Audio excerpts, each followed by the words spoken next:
one of the things that happened was with the face on Mars is the initial images were very grainy but fascinating, because it did kind of look like a face, but maybe even more remarkable, because sometimes there's faces like in the side of a rock, it looks like a face. More remarkable was the geometric pattern of the base of it. Yeah.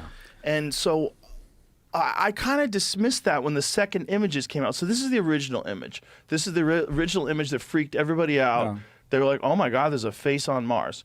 And then they came up with these upgraded images, and I was like, well, that's not a face. It's just weird shadows, and it's probably just a mountain. But man, that's an odd shape. Or that face has been doctored. It could be true. Yeah. But also, then I looked at it and was like, that shape is interesting. Like it almost looks unnatural. Then the new images from very close to Cydonia that show a very clear square. This one's nuts, because this one is somewhere in the neighborhood of between plus 300 meters. Like they don't know how much longer it is than 300 meters, but it's the minimum size of this thing is 300 meters across. And it's a full-on square. Right angle, right. It's like, what the hell is that? Well, pull that picture up, Jimmy. As a geologist, I was fascinated when Hoagland first started talking about what was happening here. So, what's up, Jamie? Oh, that one. Yeah, the one that we bring up all the time. Well, anyways, which one though? Oh, it don't matter. Some of Just them are click doctored. on any of them. Some of them are doctored though. Yeah, the non-doctored one, the one next to it, like right there. Look at that. That's absolutely crazy. So I don't know if I'm very familiar with this image. I don't know if you can see with your mind's eye. You're looking the lower left. That's a 90-degree angle. If you can see the rest of the 90-degree angle up at the top and over at the side, if you can trace out, that is one massive right there. Now you can see it. Yeah, the computer has cleaned it up. Nature does not work in 90-degree angles. You're not going to get wind erosion. Wind is called aeolian erosion. Fluvial erosion is water erosion. You're not going to get 90-degree angles from wind or water. So one of the tenets in archaeology, when you see 90-degree angles, there's an intentionality underlying that structure. If it were a one-off, you could say maybe it's a fluke, and it's not. And this is on Mars. Jamie, I don't know if you can do this. Through Freedom of Information, NASA had to release all of the lunar images up through the Clementine mission, and they didn't want to do that. And when they did release them, they ended up pixeling out a whole bunch of stuff, which made it look even more obvious than it was. They're just fucking with us at this point. So you got to say, what is it on the lunar surface that we paid for with our tax dollars that we're not supposed to be seeing? And these were tower structures. Can you see the Clementine? Yeah, I don't know which one. Are there any undoctored, unblurred versions of it that some I haven't nerd seen them has in the snuck out of public. the office? I haven't seen them in the public domain. But you've seen them privately?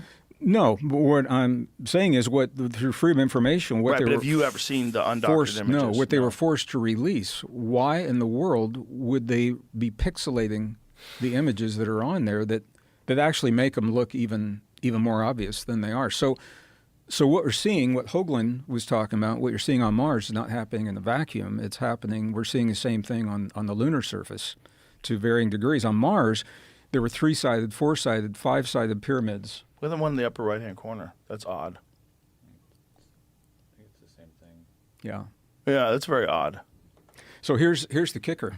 We're sending the Viking probes, Viking 1, Viking 2 in the 70s, went to Mars.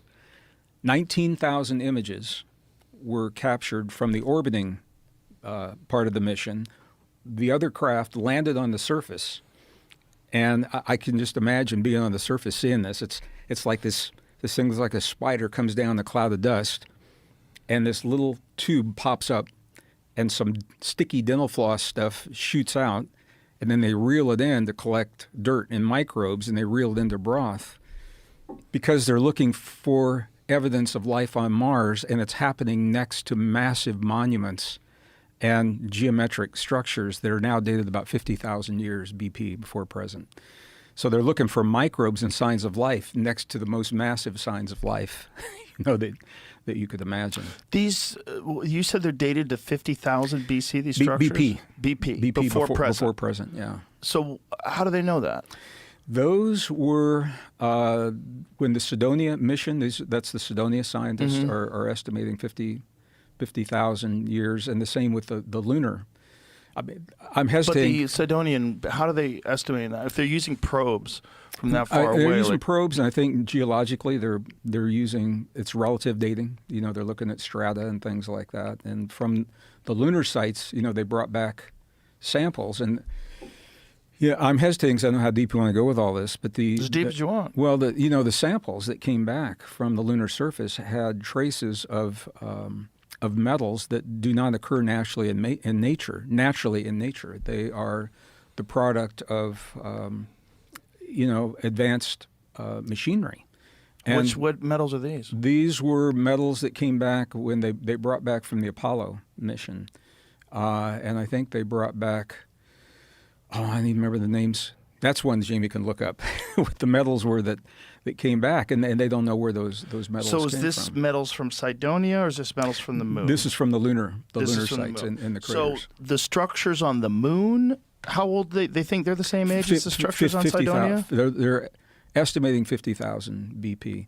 You know, there's a race for the moon right now, and I'm fascinated by this. You know, there was a time only 2 nations on Earth had the money and the technology to go to the moon. It was the former Soviet Union and the former United States, because neither one's the same country anymore. And both those countries have been so broke, they haven't been able to do it. India and China are now sending the probes to the moon. We were going to the moon during the Cold War, and it was a crazy time. It was actually a very civilized war. I mean, the governments were at war, but the scientists were still cooperating. And there was an agreement that we would not share publicly what was found on the lunar surface. And Russia did the same thing. But China was never part of that agreement. So China has said when they land, they're going to televise live what they find on the lunar surface to the people of the Earth.